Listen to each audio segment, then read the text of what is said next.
feeling ko parang homecoming ito eh, para kay Ate V. Kasi di ba, dito ka nag-show before. Anong pakiramdam ngayon na nagbalik ka dito sa Metropolitan Theater? Very memorable ang lugar nito sa akin. If I'm not mistaken, 10 years ako nag-Vilma show dito. And then, thank you very much. And then, medyo nagkaroon ng time na this place was dilapidated and they were able to, iniayos nila uli. And then, nag-vlog ako dito para ipakita yung Metropolitan Theater ulit. So, this place is part of, a big part of my career, lalo na sa TV career ko. Sinusubaybayan ko yun ng bata ako kasi yung mama ko, talagang fan mo. Oo, kaya naalala ko yung mga dance sequences. Yes, Sa Mario Brothers. Yes, dito yun, dito lahat yun. So, dito yun. Napaka-memorable. What a good homecoming for Miss Vilma Santos ito.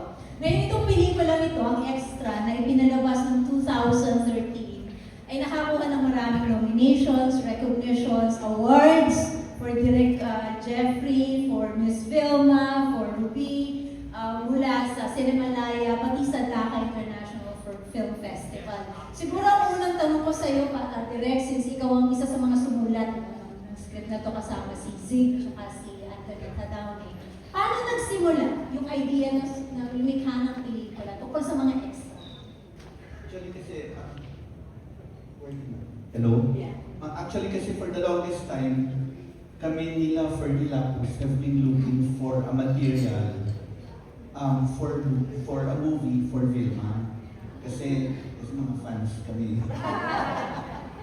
Tapos si Ferdy came up with this idea na i-pitch namin kay Ate V. And then she readily agreed kasi sabi niya, tribute daw niya ito sa mga small people in the industry. But watching the film now, hindi lang pala ito tribute sa mga extras. Tribute din ito sa mga babae na face nila yung mga challenges sa pagiging babae. At sa mga ina na lahat gagawin para magkatulad yung mga mahal nila sa buhay.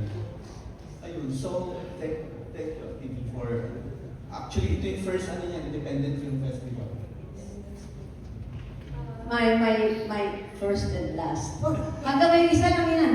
Isa lang indie film. The only indie film up to this day na Calling ginawa. all indie filmmakers, inyo, hindi ba mapayas nyo din si Miss Vilma? But we've never stopped looking for materials for her.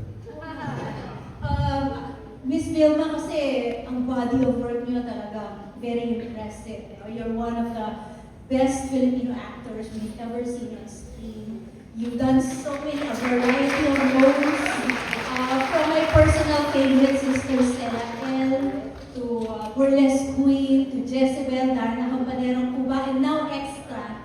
Ang tanong ko naman sa'yo, hindi ba, wala bang pag-aalinlangan nung nilapit sa itong pelikulang to, and then you're going to be a bit player, itong si Loida, ibang-iba sa mga nagampanan mong mga roles dati, at hindi ba nakaka-curious yung parang, kasi napakasikat mo eh, Vilma Santos, wala bang pag-aalinlangan na kaya bang mawala sa isipan ng mga manood, yung Vilma, at makita si Loida? Actually, yun ang dahilan kung bakit mo tinanggap. Ang Quantum Films, maraming, si Atty. Joji, maraming inilatag sa aking script. Excited ako noon na makaranas ng indie, doing an indie film. Marami siyang nilatag na script, pero parang hindi ako konbinyente. Pero isang lapit lang, nung nilatag lang sa akin script na to, we have another script for you. The title is Extra. At ang role mo dito, extra. Hindi ko pa namabasa yung script, sagot ko, yes. Kasi sa tinagal-tagal, palagay ko, karamihan dito alam naman na 9 years old nagtatrabaho na ako sa industriya. And it's been so many years na nasa industriya ako ng pelikulang Pilipino. Almost half of my life ay nasa industriya ako ng pelikulang Pilipino. So, dinaanan at nakita ko ang buhay nila. Sa dami ng pelikulang ginawa ko, at this point, almost 300 films. So, yung dami ng pelikulang ginawa ko yun, ako mismo nakakakita sa mga buhay ng extra. Nakikita ko, totoo yun, talagang lahat ng ginawa mo direct 110% totoo. Hindi nila alam saan sila ilulugar. Pero ano, Minsan activity correction lang, hindi ako kagaya ng director na napanood nila. Disclaimer, hindi siya si Marion. Nakikita ko sila minsan pag yung discussing, halimbawa, di kami mga nasa loob. Buti nga ngayon uso na yung tent eh. Dati wala, di ba? So meron kami doon at least lugar na kinukuha for us. May ventilador, minsan may aircon. Sila nasa kalye, doon nagme-makeup. Kasi wala silang lugar at hindi pinapapasok sa loob. Madalit salita, isa ako sa nakakita ko anong buhay na extra ang tawag noon, pero ngayon hindi na. Elevated na sila talaga, nagbigay na ng respeto. They're talents now. Tama ba ako, Ruby? Ang talent sa kanila now, hindi na sila extra, sila yung talents. Kaya malaking bagay sa akin na kahit paano, in my own little way, as an actor, mayroon akong contribution para sa mga talents na katulad nila. And I agree also with Direk Jeff. This is the perfect time kasi hindi lang yung pagiging extra niya ang naka-focus, kundi bilang isang ina, and at the same time, anong kayang gawin ng isang babae. Tama, bumagsak man siya, meron man siyang yung hindi siya nakuha, pero tignan mo, umaasa pa ako sa susunod. So, nandun pa rin yung hope. So, women empowerment. Isang babae si Lorna na kaya rin paglalaki. Very good. So may hugot, no? Dahil nakita mo, naranasan mo, first-hand experience o ano pinagdaanan ng mga play. Lahat, totoo yung sinabi yung script namin, si Dulay, pati yung naubusan sila ng pagkain. Totoo yun, totoo lahat yan, believe me. Lahat syempre, unahin kami mga artista, ang ganda-ganda ng aming mga pagkain, pero sila nauubusan. Totoo yan. And then, mga artista, totoo, laki-laki ng bayad. Totoo, kumpira sa mga talents or extra, magkano lang sila. Nakita nyo, yung pati yun, pag may speaking line, may additional ka kahit paano. Pero pag passerby ka lang, yung nasa crowd ka, magkano lang yan. Pero, umaalis sila alas 3 ng madaling araw. Ang schedule namin mga artista, usually mga 7, 8 in the morning, minsan 10 pa pag nalilate. Pero sila 3 a.m. gising na kasi sila nauuna doon sa set. At sila pinakahuling aalis. Depende kung may available bang sasakyan for them. Yan ang buhay ng mga extra natin sa pelikulang Pilipino. Parang sila pa yung That's why, professional. palakpakan naman natin sila. Our talents in the movie industry. Up to this day, in every movie na mapapanood nyo, laging merong talents. Hindi mabubuo ang isang pelikula pag wala sila. Palakpakan po natin sila. Miss Ruby, ikaw rin, naging extra ka rin sa ilang mga pelikula. In fact, sa Born Legacy na Hollywood film, di ba isa ka rin doon na yung pharmacist, na nameless pharmacist. So, curious ako yung pagiging extra ba sa Pilipinas, ito sa pagiging extra sa Hollywood film, pagkakaiba. Malaki po pagkakaiba, pero bago po ako pumunta sa gano'n, malaki naman talaga pagkakaiba. Take-take na ang tawag nila, pag sa international. Ang gusto ko lang sabihin ngayon, gusto kong magpasalamat kay Direk at saka kay Ate V, Congressman V, pero Ate V tawag na. Governor. Governor. Governor. Ate V po kasi tawag ko sa inyo. Ngayon po pinapanood ko, sa itong extra na pelikula. Ngayon pinapanood ko, medyo emotional ako kasi nakita ko, parang mas objective na ngayon yung pagpapanood ko. Nakita ko yung buhay namin na nagsimula mga big players.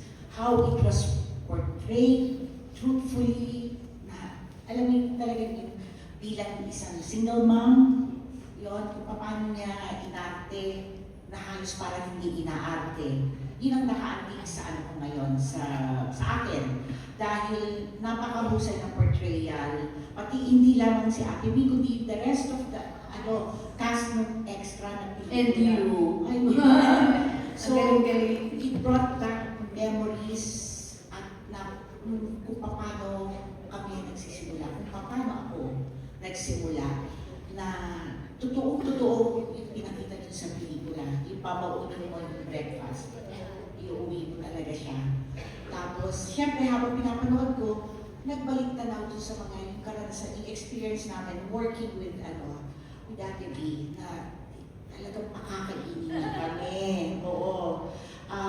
Napaka-generous na ang pakiramdam namin, hindi kami mga extra. Doon ko naramdaman habang ginagawa namin ang extra na pelikula na kami ang bida. Yun po. Kay Mr. Kim naman, yaman mo lamang na ikaw ang ating gender and development specialist. Habang pinapanood mo itong pelikulang extra, at nakita naman natin na karamihan ng mga bit players ay puro babae. Hindi ko alam kung sinadya talaga yun. Mas marami yung babae na talents kaysa sa mga lalaki. Ano sa palagay mo ang pwedeng makakalimanan doon? Lalo na sineselebrate natin ngayon ang Women's Month, ngayong March, dito sa pelikulang extra.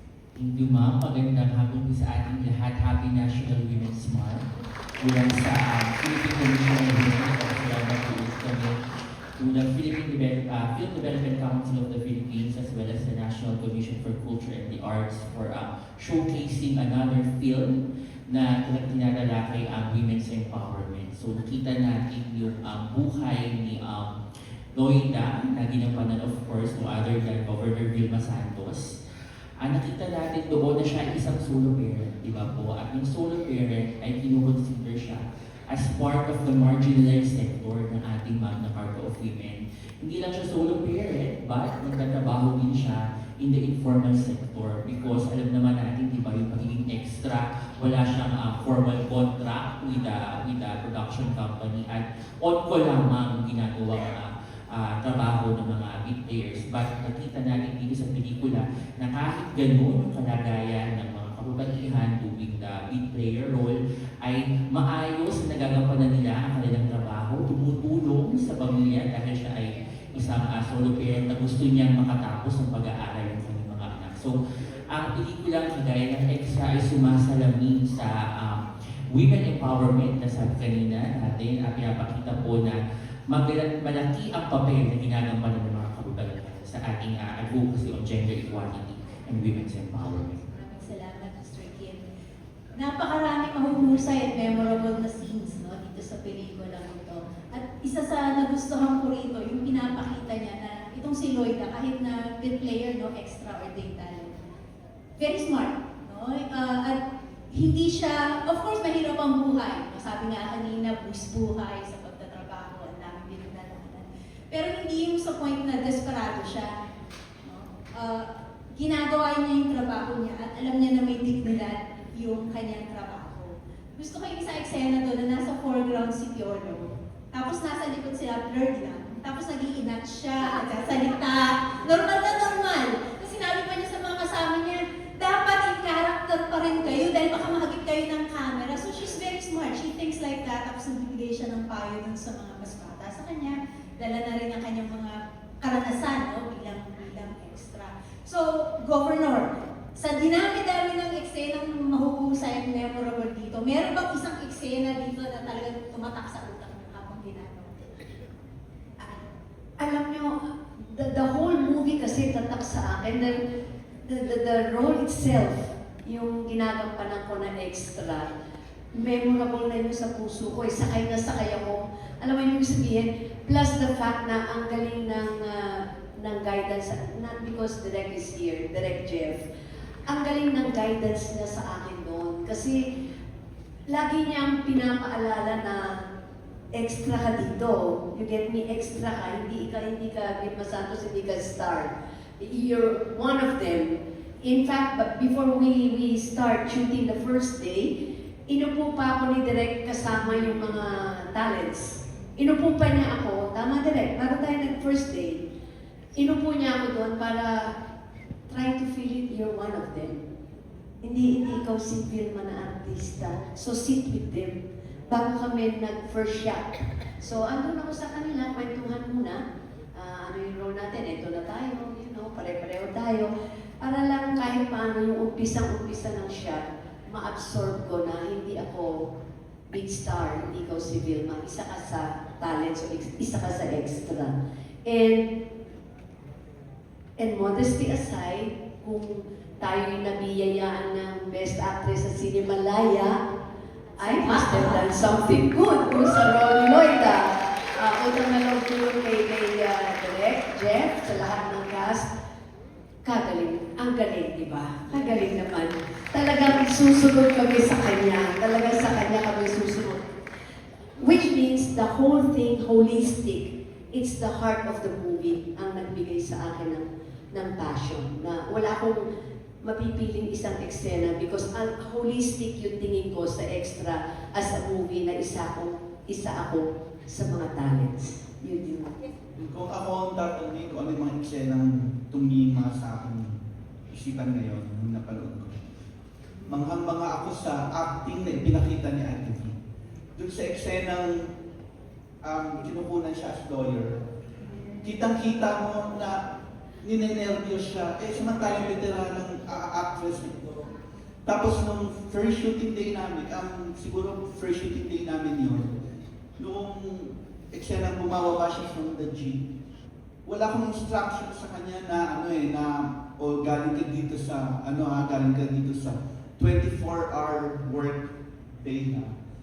Pero nung nakita ko yung ginawa niya pagbaba niya sa jeep, kitang-kita sa body language niya na pagod siya, ako. Ayun, ganun kahusay si Ate B. Hindi tayo Walang linya, pero naramdaman. Yeah, but if you notice sa istorya po, dinadala kami lahat. Ito na because she's here. Pero punahin niyo kung maalala ng istorya, dinadala kami lahat ng character ni Ruby. Tama o hindi? Kasi siya yung nagbabaton sa amin eh. What to do, ikot ka, you know. So, pag hindi rin naman maayos yung ka-eksena mo, hindi mo mababato yun eh. Tama ba, Direk? No, Ruby, with all honesty, it's true. She was so good here as the batonera. Tama ba? Siya ang kumahawak sa amin. Ako naman, touch na touch. Kasi ito, totoo ha, yung pinabababa sa jeep, kasi hindi ka mukha. Ay, At alam ko, hindi ka mukha.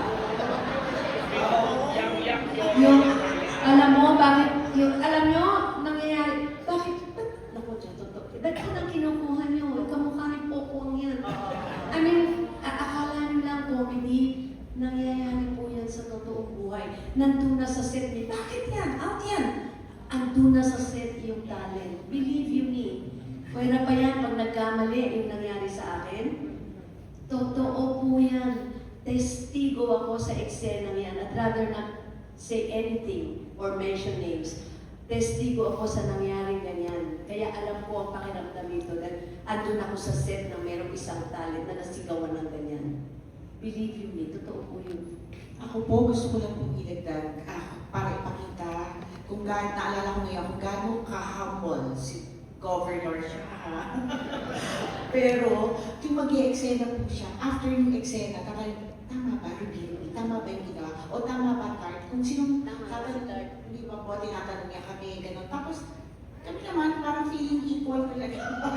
O, kapal ang mukha namin na sasabihin talaga namin, ay, Ate V, parang ganito, Ate V, ganyan.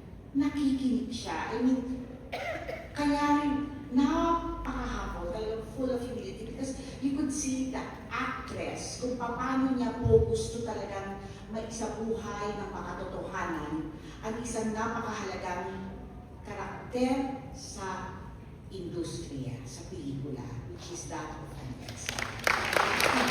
Yung isa pa kayo doon, eksena na nalala ko sa pelikula, yung ikaw yung body double ni Yula. Eksena with Cherry Hill, na pinagsasapak ka, may takip yung mukha mo, pero eto medyo meta yung question, pero bilang body double ni Yula, gumamit ka ba ng body double to? Kasi very physical yung scene. Hindi, actually si Sherry, ayaw nang sampalin siya. Kaya, pero sabi ni Ate V, gagawin niya. Dapat niyang gawin. Ayaw, gusto kasi may double. Halos hindi mo may double, hindi ko nagamit. Kasi, miski sila direct mo rin, yung lalagyan ako ng sako sa mukha. Checkin niyo muna si Ate V. Kung okay kay Ate V, lalagyan ng ganyan ng takip sa... Check niyo muna kay Ate V kung okay si Miss Sherry. ayaw mo sampalin, yung double na lang. Sabi ko, hindi po. Ako po, do anything. Basta kung ano yung dapat sa role, gawin natin. So, ginawa namin lahat yun. Inabot yata sa alas 5 ng umaga doon. Sa totoo lang, 5 a.m. kami inabot doon. So, wala. It was all yung kanya-kanyang contribution just to make that scene believable. Yun yun. Ang maganda pa dito sa pelikula na to, yung mga extra, yung mga bit players. Kumpara dun sa mga actors, Yolo, Maria, Shelly Hill, yung mga extra dito, yung bumubuo talaga yung karakter nila, na sila yung talagang tunay na tao, na sila yung sinusubaybayan mo, at makikita mo yung contrast kung sa totoong artista playing themselves, na sila yung mukhang fictional. Kaya yun yung gustong-gusto kong contrast, sadya ba yun direct na sa pagsulat na gano'n, mas tunay na tao yung mga extra, yung mga walang pangalan. Actually, kasi totoo na naman yung mga talents yun. Yung mga kinuha namin, mga talents talaga nag-extra. Kaya believable yung kanilang portrayal. Tapos yung mga actors, sila Marian, sila Piolo, they agreed to be in the film dahil si Marian is a funny film. Walang TF si Marian at siya para lang makasama sa pelikula with film. Dapat naman, di ba? Lahat! Pwede kong pasalamatan sana kung mapakita man ito anywhere. Gusto ko pasalamatan yung anak ko si Piolo Pascual. And of course, may inaanak sa kasal, Marian Rivera. Dantes. At totoo po yun. Nung in-offer yun, hindi ako makapaniwalang umuo sila na magiging part sila ng indie film na first time kong gagawin yung extra. So, when I learned about it, sobrang tuwa ko. And hindi sila binayaran. Libre nilang ibinigay. Kaya naman, yung inaanak ko si Piolo hanggang ngayon, I love you, Papa P! And of course, kay Nana, Marian, I love you. Malaking putang na loob ko yan sa kanila. Napakaganda, no? Kitang-kita yung chemistry rin nila. Tapos kunyari, ano ka talaga, idol na idol mo si Miss Amanda. Miss Pilar! Miss Pilar! Grabe, isa Kaya pa. ramdam mo yung huli na, kita naman natin na kaya ni Lloyd yung eksena eh. Bilang attorney, makaspak nakita natin yung rehearsal, nagawa niya yan. Eh alam siguro na stress na rin siya, sinisigawan siya ni itong si Direk Marlon. Na talagang hindi ko alam kung may hugot siya bilang director. Galing din. Ang galing-galing niya, maiinis ka sa kanya, di ba? Yung mga binitawan niyang salita sa'yo. Again, if I may, with due respect, yung last scene na minumura ko ni Direk Marlon, it really happened. Totoo yun. Dahil isa ako nagdudo na artista kung paano nangyari doon sa extra na sinigawan ng ganun at pinalayas. Testigo ko doon. Kaya ang galing din ni Direk Marlon nung ginagawa niya. Talaga yung literally mura talaga. Sinisira mo ng eksena dahil sa'yo. Tanga, bobo. I mean, you know, sakit noon, sakit noon. Pero, part of life, you know. Pero, dito sa pinakita ni Lloyd, nasaktan siya, pero hindi siya nawalan ng hope dahil nung bandang hindi umaasa siya, meron pa rin siyang assignment darating. Kahit may dignidad eh, kasi pwede siyang nag-walk out, diba? Yung sa huli dahil napahiyanan siya at lahat. Pero sumama pa rin siya doon sa crowd, doon sa wedding, diba? Ibig sabihin, tinuloy pa rin niya yung trabaho, very professional. Tuloy pa rin ang buhay. Galing ni Direk eh! Galing ni Direk eh!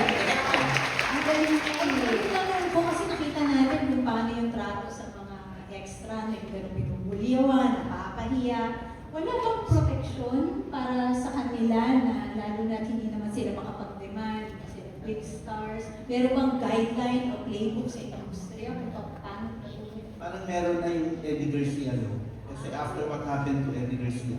At saka after this film, yung mga executives sa TV parang nagtanong naman kung paano mapapabuti yung plight ng mga extras. Like binigyan na sila ng mga Meron ng holding area. Silang holding area. Kasi di ba ang hirap, wala naman tayo lahat alam sa kung paano ang galaw sa pelikula. Dati akala ko nun kung sino lang makita sa kalsada ko dito ka. Yung pala, meron talagang talent coordinator na naghahanap ng mga ito yung perfect fit for the character. Tapos after yung Eddie Garcia law, may cut-off na ng mga lahat ng nagtatrabaho sa shoot. So yung gano'n na magdamag Especially senior citizens. Hindi na po pwede. Hindi na pwede. Tsaka mga bata, may oras na. So kasi tulad nga ng sabi ni Sir Kit kanina, di ba, wala naman silang union, walang ganito na maaaring magprotekta sa kanila. Miss Ann, may I add something? You were asking kanina anong pinaka-memorable sa inyo. Meron akong gusto i-share sa inyo. Nung ginagawa ko po yung pelikulang to, governor na ako. Nagbalik lang ako ngayon bilang governor. Pero this time, nung sinushoot ko to, governor po ako ng Batangas. At ang shooting namin ng Tubuhan Kalatagan yan. O, dinadala na ako ng mga papel doon habang nagsushooting para pirmahan ko. Pero, kaya ko lang po sinasabi to, it was only Direct Jeff ang nakapayag ako na mag-ubad ng blouse, makikita yung bra, yung skin, because of Direct Jeffrey Langeturian ang nakapagpagawa sa akin. Isa lang, remember that, isa lang sinabi niya sa akin, don't worry, V. Aalagaan kita. Kailangan to sa eksena, aalagaan kita. Even the time nasa tent ako, na inubaran ako ng damit, kami lang ang tao doon. Pinrami siya, ilalagaan ako ni Direk. Importante nang makita, hinuubad sa akin ang damit. Napapayag ako, governor na ako noon, pero I showed some skin because pumayag ako because of Direk Jeff. Kasi ang point naman ng eksena, parang nahubaran siya dahil sa kahihiyan na nangyari sa kanya. Thank you for understanding what the scene was all about. And I did it for you, Direk. Napanood niyo? Kay Miss Ruby siya kay Governor V, ano yung mga preparation na ginawa ninyo bago magsimula, bago ang production ng pelikula ng Extra? Go ahead, Ruby. Ako po bilang Josie, preparasyon, ano lang, kung ano yung karanasan ko rin sa mga kumukuha sa amin, totoo yun, yung sisigaw-sigawan ka, lululokin mo na lang talaga ang pride mo dahil kailangan mo mabuhay. Yung nga yung gusto ko sabihin dito, parang bilang extra, isa siyang marangal na trabaho. Magugulat po kayo, marami po, totoo po yung nasa pelikula na, kailan ulit ang next booking mo? Makikita mo siya sa kabilang network o sa isang ganitong pelikula. Hanggang maaari kung pwede silang araw-araw, every other day, na umi-extra kung saan-saan, na magkano lang ang binabayad. Ganon. Ang preparasyon ko po, meron akong marami sila na parang naging peg ko. Parang hinalaw ko lang yung mga kung anong nakikita ko, kung anong nararanasan ko. Ako po kasi bilang extra kung sasabihin natin, medyo mapalad po ako nung nagsimula ako sa pagpasok sa industriya dahil galing po akong teatro. Tapos, ang nagpasok pa sa akin si Mama Lino Broca, si Direk Lino Broca. So parang medyo alam mo, may edge ka ng konti, gano'n. Pero, tinanas ko rin po yun. Lalo na laging yaya naman ang role ko. Pagpipila na sa totoo yun, sa catering, hindi ka dito. Buti nga ngayon wala nang gano'n eh. Dati pinapunta ko po yun, ay, mali ka ng pila, gano'n, or gano'n paalisin ka. Sobrang masakit yun, sobrang humiliating yun. Kaya nga ngayon pinapanood ko na mas nakikita ko yung pagganap ni Miss Vilma Santos. Sobrang talagang wow. Parang sabi ko nga kay Direk, ba't hindi ito sinabit sa kanin? Sabi ko gano'n.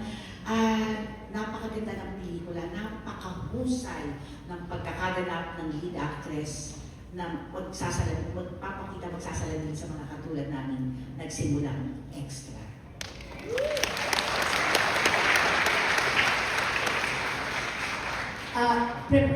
Wala halos eh. Kasi siguro naka-psych. Psych na yung utak ko na nung nilatag sa akin yung script. Gagawin natin extra. Hindi ko nga binasa. And then, sabi ko parang, ang laking challenge eh. Kasi 9 years old, artista na ako. So, modesty aside, mga bida yung ginagampanan ko. So, this is going to be very challenging. I will be playing the role of yung mga extra na kasama ko sa pelikula. Yun lang, yung theme lang na yun, nilatag, yes na ako. And then, guided na ako sa shooting nila. Direct, yan, ng mga kasama ko, ni Miss Ruby. Kasi again, if I may, yun nga, bago yung first shooting day, first shot, inupo muna niya ako doon sa grupo ng mga big players, ng mga extra. I want you to feel you're going to be one of them. You know, yan. Bantayin niya yun. Pero wala, absorb ko na eh. Parang, because parte na ng buhay ko yun, nakikita ko sila eh, di ba? Yan, nakikita ko sila eh. So, meron akong peg. Kumbaga yung tawag natin peg, di ba? May peg ako kasi nakikita ko eh, ganun sila. Kaya yun ang pinakamalakas yung peg na yun na alam ko kung anong ginagawa sa kanila. That's why ramdam ko rin yun as an actor. Talaga nabigyan ng buhay, no? Yung kwento ng mga big players ng mga extra. Ngayon, alam ko marami sa inyong may mga gustong itanong, gustong sabihin. Pero po idagdag ko lang po kasi sobrang na-impress po ako dun sa eksena ni Ate P, yung ni Loida, yung mumurahin siya, yung attorney Magaspa. Mga madaling araw na rin yun eh, nung kinukunan namin. Ilang takes po yun, paulit-ulit. Pero paulit-ulit, ano nga siya, parang 8 hindi ako sure, basta definitely more than 3 takes. Tuwing uulitin, Tama. pero ibig sabihin, point ko po direct, yung uulitin, yung same performance, in fact, nagiging mas maayos. Parang ang hirap na yung kung ako ba kung first take lang, kung ginagawa ko. Siya hindi pa ulit-ulit, same level of performance, same intensity, nakakabilib. At walang reklamo.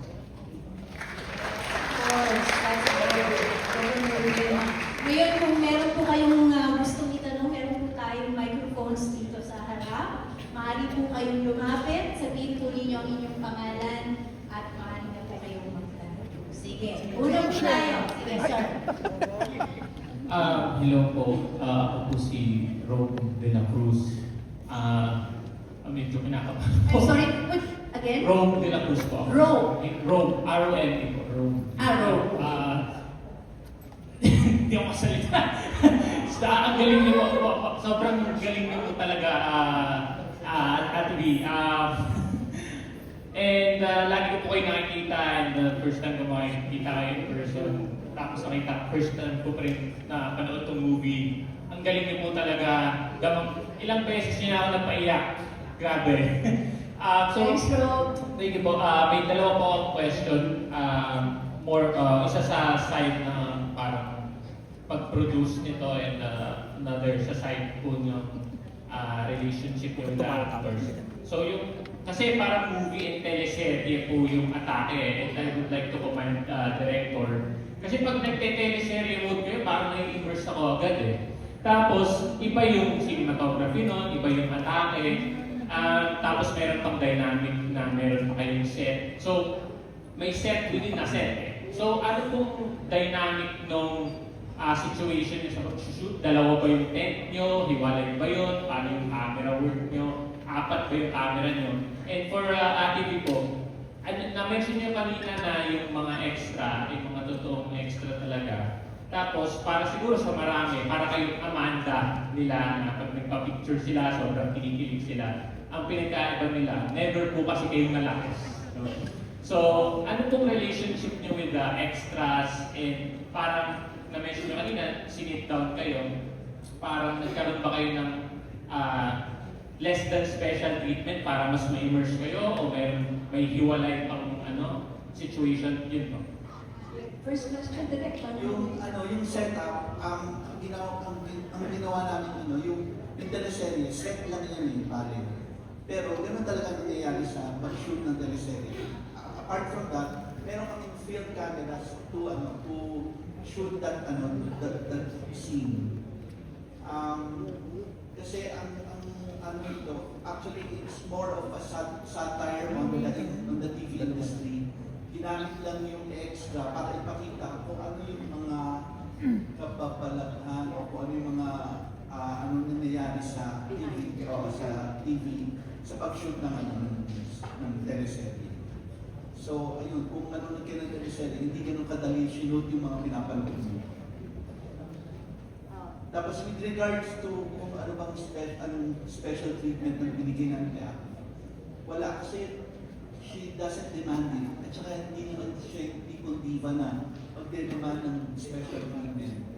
In fact, ang gusto niya makasama, like yung last shooting day namin, nagpaalam na siya, but it took her more than 2 hours bago makalis kasi everyone of the crew wanted to have a picture with her, which she accommodated all of them. Ganun siya kahusay makasama sa staff at sa crew. Tapos, every time may take kami, tinatanong niya pa yung mga kasamahan niya kung okay ba kay Direk yung ginawa. That's how humble she is. And that's how much respect she has for her co-workers. Hindi maano sa isip niya na siya si Vilma Santos. Thank you, Direk. Thank you. Yung sa akin lang kasi, talagang kailangan ko kasi yung role ng pagiging isang extra, hindi madali. Kahit nakikita ko na sila, iba yung may puso, iba yung nasa loob nila. That's why sometimes I ask them, tama ba yung ginawa ko? Diba kami, ano ang tingin mo, Ruby? Tama ba yun? Yung mga doon sa tubuhan? Tama ba yung lakad ko sa tubuhan? Alam mo, ibig sabihin, may mga ganun kasi instances na hindi porke film makala mo na lahat. You know, playing the role of an extra is very challenging. Mahal na mahal ko yung role ko, kaya siguro invite ko yung character. But again, nagsa-second, third, ako sa kanila, yung asking kung tama ba to. Just to make sure na tama yung ginagawa ko. Para hindi ako magmukhang si Vilma Santos. Yun. And I think kahit paano, nagampanan ko naman po. Tama po ba? Thank you. Thanks, bro. Thank you. Thank you. Yes, dito naman. Pangalan, sir. Yes, good afternoon po. I'm Sir Nicky Matias from Nueva Ecija po. I'm a teacher from Theater Arts. So, noon po, nag-extra rin po ako sa mga pelikula po noon. Ang pinagkaiba lang po namin ni Lloyda, nung pinagalitan po ako ng director, nag-walkout po. Then, hindi ko po kinuha yung talent ko po, yung talent ko. Really? Yes. Natikman Yes, mo po. kasi gawan ka? Yes po. Kaya lang kaibahan, nag-walkout ka. So, Okay. para akong maghugunaw mo na, para matutunan. Kaya po yung extra pelikula na yan, kaya parang pelikula ng buhay ko. Kaya fan po ako ng movie, kaya bumili po ako ng kanyang DVD. I hope po makakapagpakaunta po kay Direk at kay Gobi at saka kay Mr. Beans po. Ang tanong ko po, ano po yung maipapayo niyo po sa mga extra po, yung mga nag-extra po sa mga pelikula po, para ano po yung mensahe niyo po, payo po sa mga extra na nag-aambag ng kanilang bahagi para mabuo yung isang pelikula. And then kay Direk po, paano po niyo nakuha ang tunay na boses at karanasan ng mga extra para maging totoo ang paglalarawan sa pelikula? Kami muna? Yes po. Yung payo mo, alam mo, yun yung noon na nangyari. Kasi ngayon, with the Eddie Garcia law, medyo naiba na. Tsaka binibigyan na ang mga talents natin, extra yan pero talents na tawag sa kanila. Binibigyan na rin sila ngayon ng importansya. Anong araw nasa kanya. Ngayon, they have their own place already. And then, ina-assure din na tama rin yung trato sa kanila. Even I think, ang laki na improvement na sa food. Hindi na yung kamukha dito talaga na nauubusan. Not anymore. At least, alam na ngayon ng mga producers, ano na sila? Anong tawag dito? Aware na sila kung ano ang dapat itrato sa mga big players. So, kaya nga, inakyat na yung pangalan nila hindi na extra. They're also talents, like the stars. You know, they're also talents. So, yun lang. At least, iba na yung trato sa kanila ngayon. Just keep on going. I guess kahit nasabihin mo talents lang kayo, tandaan nyo, importante sila. Hindi mabubuo ang pelikula ng walang talents. At sila yun.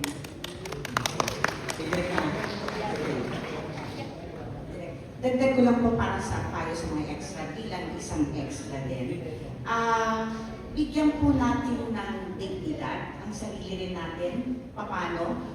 Ay, kahit na batindera lang ang role mo, o kahit natatawid, ako na nagsisimula, kahit patatawid lang ako, bakit na ako tatawid? Kasi may kukunin ako doon. Yung, para hindi, kasi ayaw naman, kahit naman siguro sino, ayaw natin nagmumukha tayong syunga. Ay na, di ba? So, aalamin mo rin, anong eksena, anong pinapagawa sa'yo, kahit gano'ng kakarampot yung ginagawa mo.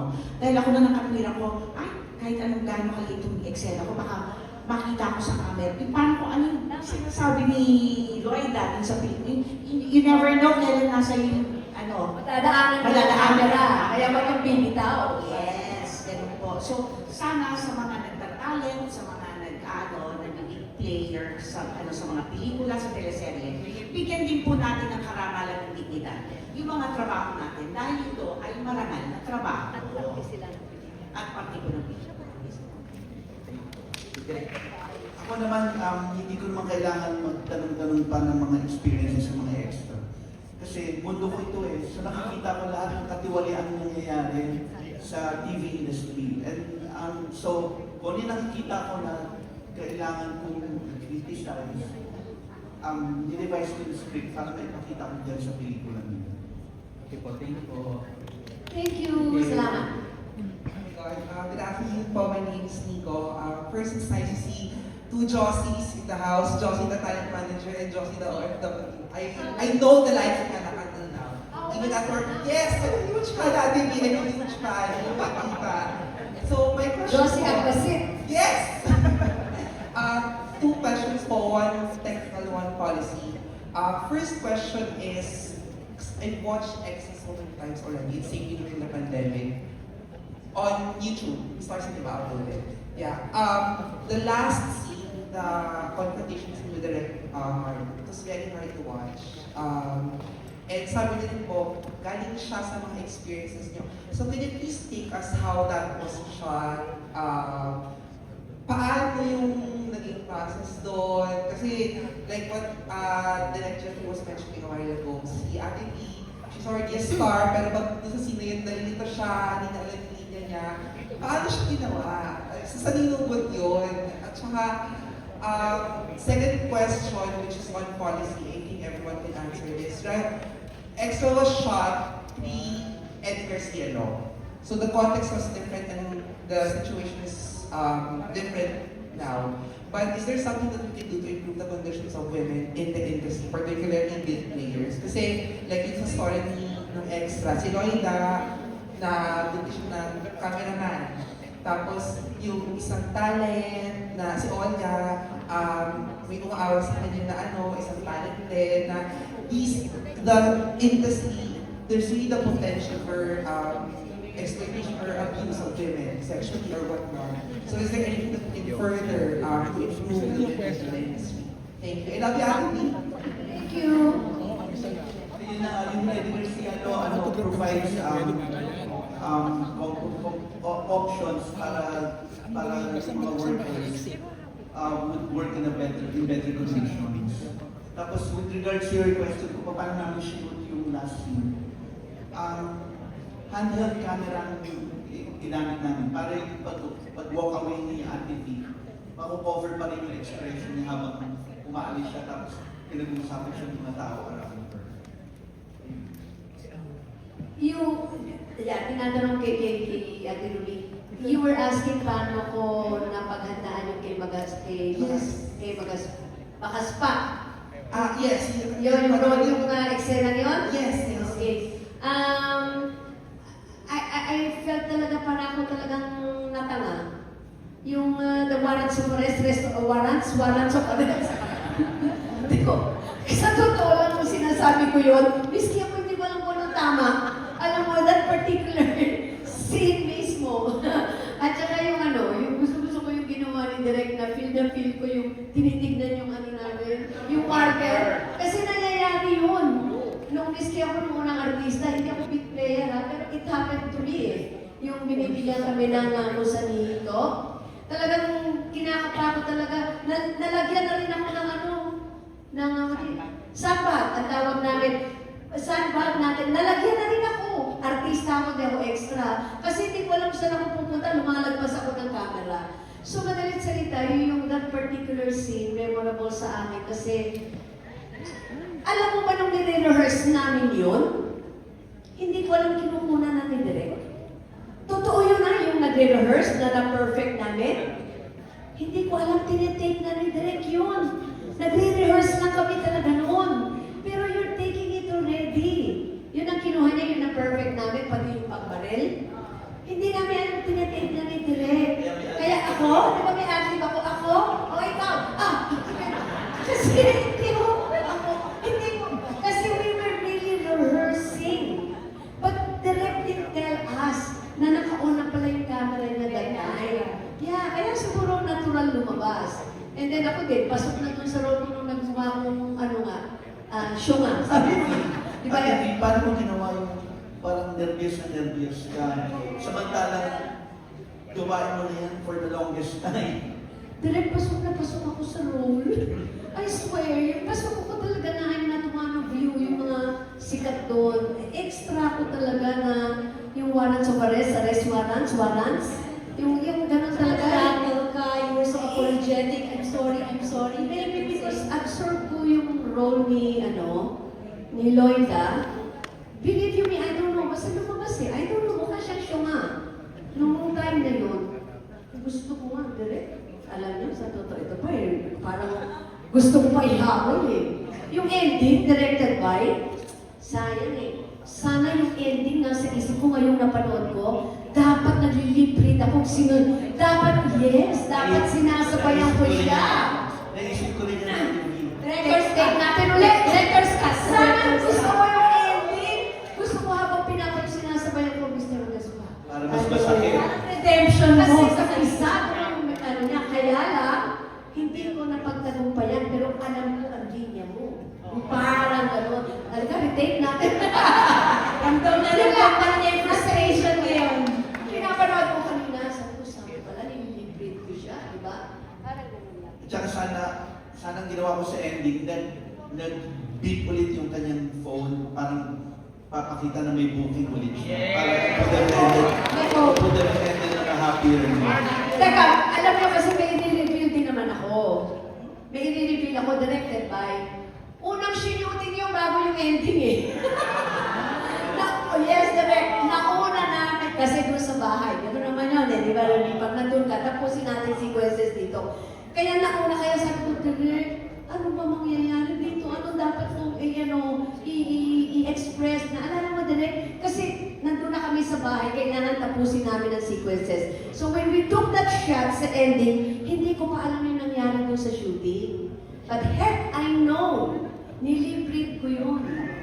Yun. Pero as it is, modesty aside, nanalo naman tayo. Okay na yun.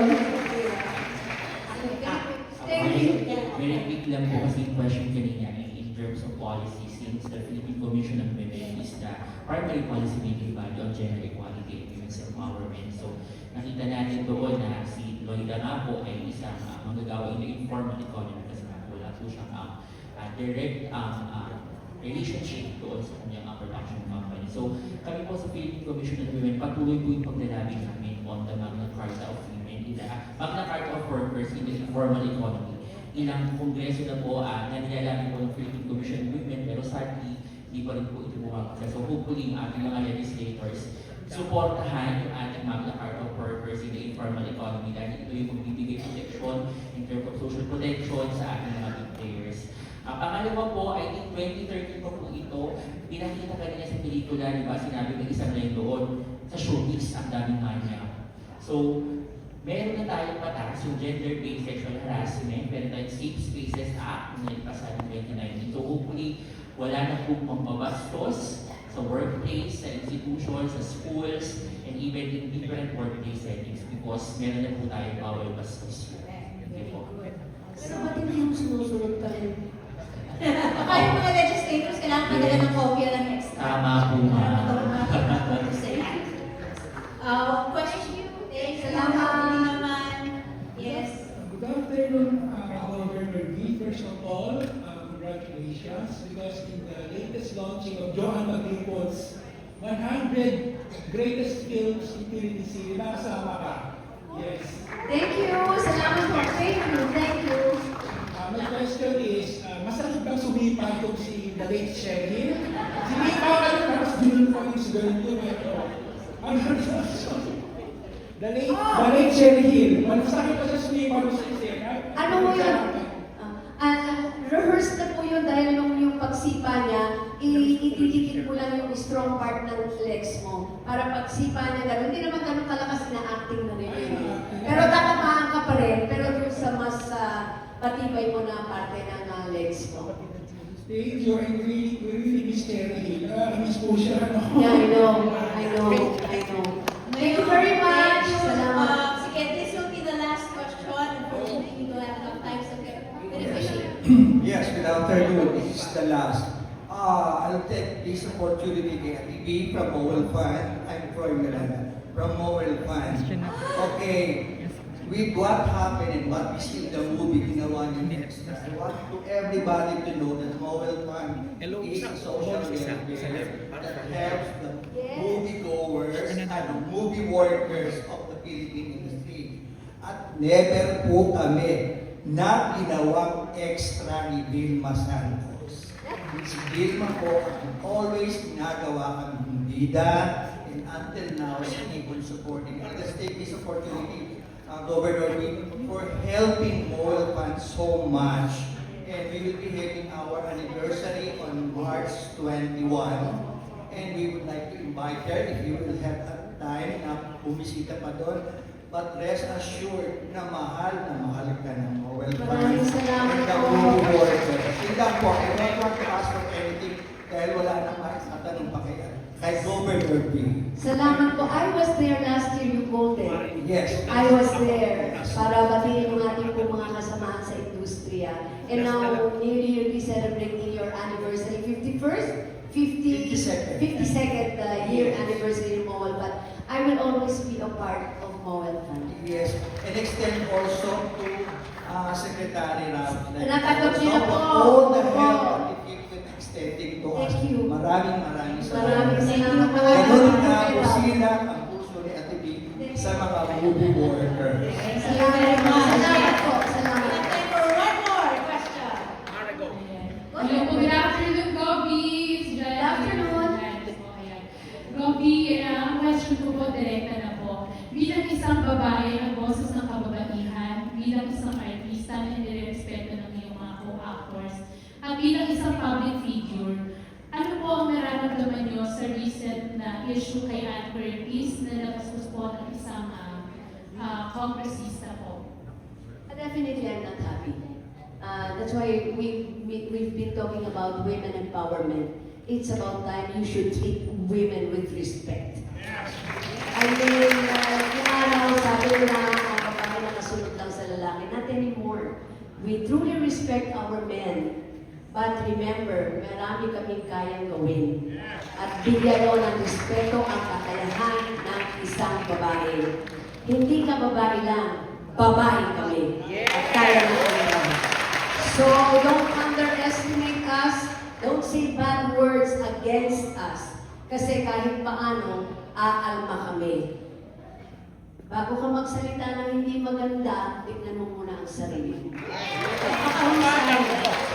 Very well said. Very well said. Hindi ko na nalamin po, Gob, na may mga kababayan po kasi tayo na nag-iisip at iba po ang mindset na kapag ang mga kababaihan ay nagdadamit ng sexy at nag-display ng katawan, ay hindi na deserve the respect.